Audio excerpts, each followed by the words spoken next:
प्रभु के सर के पास बैठ गया और प्रभु के सर के पास जब बैठ गया, अर्जुन प्रभु के चरणों के पास बैठ गया। जैसे ही प्रभु निद्रा से जगे तो सबसे पहले दृष्टि किस पर पड़ी?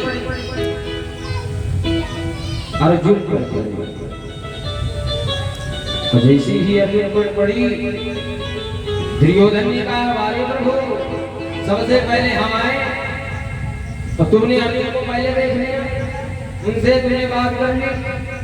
अब प्रभु पीछे मुड़ करके देखे, अरे राजा साहब आप ही बैठे हो, आप यहाँ पर ध्यान देना, जब भी परमात्मा के द्वार पर जाओ, भगवान के मंदिर में जाओ, तो कभी भी प्रभु के पीछे से जा करके दर्शन ना करो, सामने से दर्शन करो।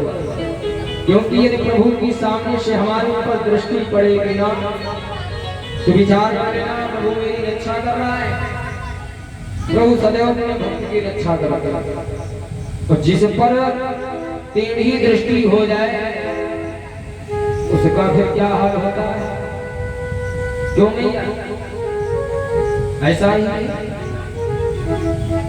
भाई, सीधी नजर जिस पर पड़ेगी उसकी तो किस्मत जा जाए, और जिस पर नजर टेढ़ी हो गई तो वे सीधी होने वाली नहीं है।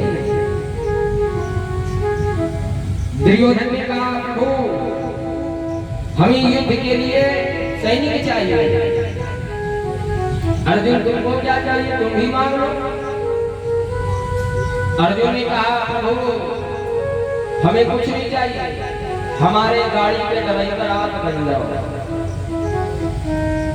अर्जुन ने विचार किया, हमें सैनिकों की आवश्यकता नहीं है भाई, संसार की रक्षा करने वाला और स्वयं मेरी रक्षा करेगा। भाई यदि हमारी गाड़ी का ड्राइवर भैया अच्छा होता है चलाने वाला, तो हमें डर नहीं लगता है। और जो गाड़ी ना चला पाता हो, तुम उसके साथ में बैठ जाओ, राम राम जप करके जाओगे, राम राम से पहुंचा दे हमको, वहां से बड़ी बात है। तो अर्जुन ने भी विचार कि शायद हमारी गाड़ी के ड्राइवर भगवान बन जाएंगे तो हमारी गाड़ी मझधार में जाने वाली नहीं है। तो दुर्योधन सैनिक मांग लेता है, सैनिक दे दो मैं विजय प्राप्त कर लूंगा। प्रभु ने कहा, ठीक है, जब भी परमात्मा के यहाँ जाओ कुछ मांगो तो परमात्मा से न मांगो, परमात्मा को ही मांगो कि हे परमात्मा आप ही हमारे गाड़ी के ड्राइवर बन जाओ, आप ही हमारी रक्षा करो, हमें ये धन दौलत आदि माल खजाना नहीं चाहिए, ये मैं कमा लूंगा। परमात्मा जानता है हमारे भक्त को क्या चाहिए। और तुम जाते हो भगवान के द्वारे पर, कोई धन दौलत मांगता है, अपने स्वार्थ के लिए सभी लोग जाते हैं।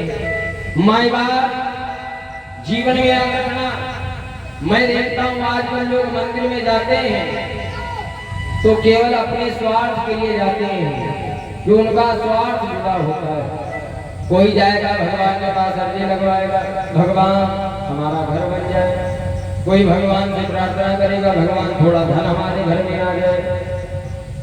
लोग जाते हैं केवल धन दौलत मांगने के लिए, आरती गाते हैं, तन मन धन सब तेरा क्या लागे मेरा, और अंदर कुछ चल रहा है, सब कुछ है मेरा क्या लागे तेरा।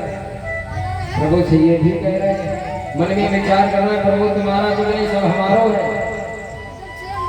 और केवल ऊपर तौर से गा रहे हैं, तन मन धन सब तेरा क्या लागे तेरा। कदापि ऐसा ना करो, भगवान से ना मांगो, भगवान को ही मांगो। माई बाप ने तुमने भगवान को ही मांग लिया ना, तो हमारा जीवन अंधकार में जाने वाला नहीं है। पर यहाँ पर दुर्योधन ने भूल कर दी, सैनिक मांग लिए और अर्जुन ने प्रभु को मांग लिया। श्रोताओं, अच्छा मैं आपसे पूछूं, ये महाभारत का युद्ध हुआ तो किसकी गलती से हुआ? बताओ, यदि महाभारत का युद्ध हुआ तो इसमें किसकी गलती थी कि महाभारत का युद्ध हुआ? क्या भीष्म पितामह की गलती थी कि धृतराष्ट्र की गलती थी कि दुर्योधन की, किसकी गलती से ये महाभारत का युद्ध हुआ? मैं तो कहूंगा थोड़ी थोड़ी सबकी गलती है। भाई आप लोगों के सामने देख रहे हो और आपका पुत्र किसी स्त्री की लाज उतारे, क्या ये भैया शोभा देता है?